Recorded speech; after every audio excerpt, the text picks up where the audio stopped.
पूरे विश्व में कितने लोगों को अपने पसंद के नेता को चुनने के लिए, अपने पसंद के पॉलिटिकल पार्टी को चुनने के लिए मौका मिलता है। चाइना में नहीं मिलता है। देश के 20-30 बड़े बड़े डेमोक्रेसीज जो कहते हैं या देश जो हम कहते हैं उसमें इस प्रकार के फ्री एंड फेयर लोकतंत्र नहीं है। तो ये बहुत बड़ा प्रिविलेज है जी, बहुत बड़ा अधिकार है। और सिर्फ अधिकार ही नहीं, ये अपना कर्तव्य भी है। क्योंकि आप अगर वोट डालने के लिए नहीं जा रहे हैं तो आप इलेक्टोरल करप्शन को आप सपोर्ट कर रहे हैं इनडायरेक्टली। आप अगर अच्छे व्यक्ति को नहीं वोट करने के लिए जा रहे हैं तो बुरा व्यक्ति समर्थित हो रहा है। So vote is a very important duty.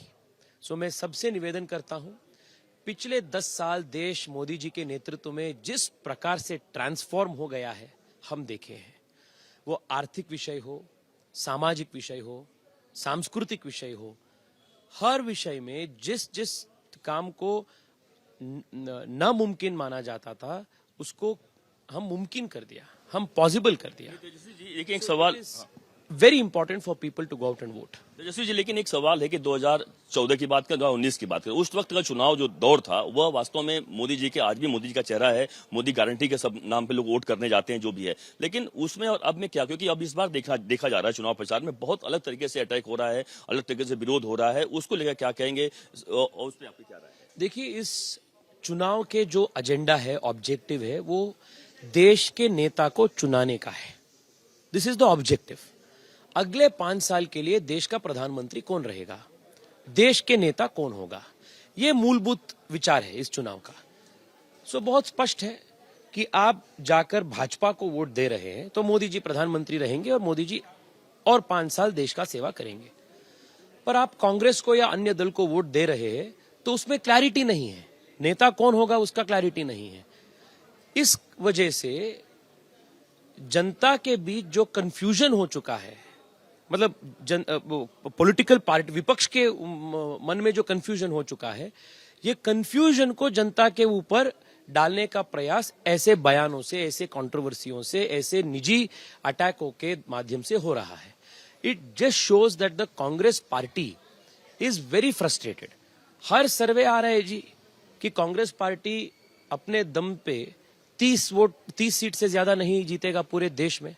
सो स्वाभाविक रूप से कांग्रेस बहुत फ्रस्ट्रेटेड है, कांग्रेस डेस्परेट हो चुके हैं।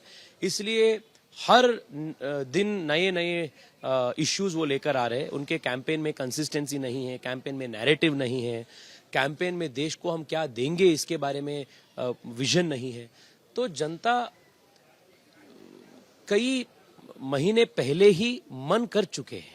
एक बड़ा मुद्दा मोदी जी ने उठाया है, प्रॉपर्टी वाला मुद्दा, कि कांग्रेस आएगी, प्रॉपर्टी आपकी छीन लेगी। उसको लेकर आपकी क्या राय हो, किस तरीके से उस चुनाव प्रचार में आपको उसका सपोर्ट मिला?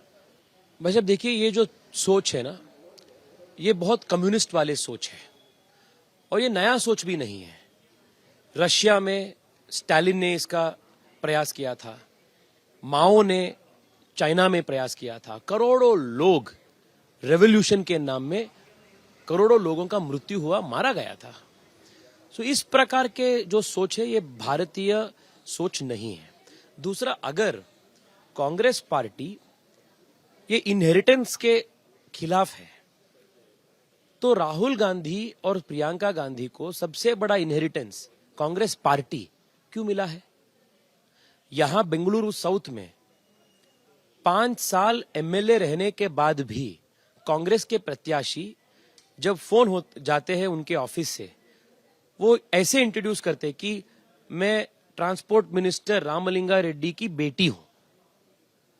सो ये इनहेरिटेंस का भी खिलाफ होना चाहिए ना। आप इकोनॉमिक इनहेरिटेंस के खिलाफ है तो आप पॉलिटिकल इनहेरिटेंस का भी खिलाफ होना जरूरी है।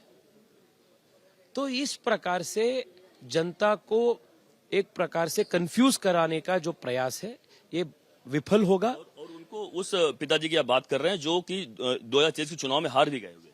हाँ बिल्कुल सर, 5 साल जनता काम देखे हैं, देखने के बाद उनको हराया है। और 5 साल के बाद एमएलए बनने के बाद जब आप जनता के बीच जा रहे हैं तब भी आप अपना इंट्रोडक्शन आपके पिताजी के नाम पे कर रहे हैं। मैं daughter of so and so हूं, son of so and so हूं, ये इनहेरिटेंस नहीं है क्या? आप जब इनहेरिटेंस टैक्स इकोनॉमिक इनहेरिटेंस के ऊपर डालना चाहते हैं तो पॉलिटिकल इनहेरिटेंस के बारे में आप क्यों नहीं बात कर रहे हैं?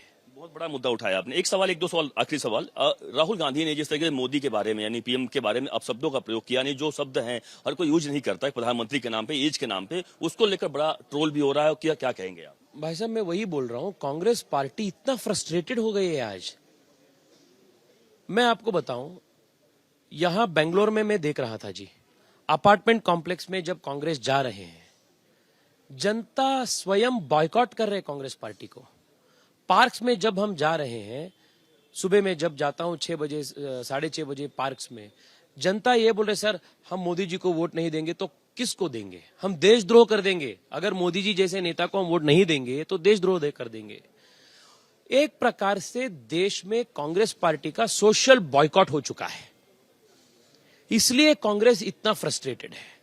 सो राहुल गांधी स्वाभाविक रूप से इस प्रकार से बयान दे रहे हैं। आखिरी सवाल, चूंकि कर्नाटक में 26 लोकसभा की सीटें हैं, उसमें कितनी सीटें, क्योंकि 28 सीटें हैं, कितनी सीटें आप लोग 25 2019 में जीते थे, कितनी इस do not be surprised if Karnataka if BJP will win all 28 seats in Karnataka. तो यह देखिए कि तेजस्वी सूर्या, जो कि एक तड़पदार नेता, बड़े नेता, और बीजेपी के और बेंगलोर के, साउथ बेंगलोर से खड़े हुए हैं, चुनाव यहाँ पर वह लड़ रहे हैं। और जाहिर सी बात, जिस तरीके से देखा आपने किस तरीके से इन्होंने तमाम विरोधियों पर किस तरीके से बड़े खुले तौर पर इन्होंने निशाना साधा है। 28 में से 28 सीटें जीतेगी बीजेपी तो कोई बड़ी बात नहीं होगी, कहना है तेजस्वी सूर्या का। कांग्रेस ने जनता को कंफ्यूज करने की कोशिश की, ये कंफ्यूजन क्रिएट करना विफल रहेगा विपक्ष का, तेजस्वी सूर्या कह रहे हैं, क्योंकि साउथ बेंगलुरु से चुनावी मैदान में और साउथ बेंगलुरु पर इस बार 2 युवाओं की टक्कर है। एक तरफ बीजेपी के फायर ब्रांड नेता तेजस्वी सूर्या, जिनको अभी अभी आप सुन रहे थे, और कांग्रेस की तरफ से सौम्या को चुनावी मैदान में उतारा गया है। लेकिन हमलावर तेजस्वी सूर्या कांग्रेस पर यह कहते हुए कि कांग्रेस के पास कोई विजन नहीं है और कांग्रेस फ्रस्ट्रेटेड नजर आती है। इसी तरीके का बयानबाजी का दौर लगातार जारी है।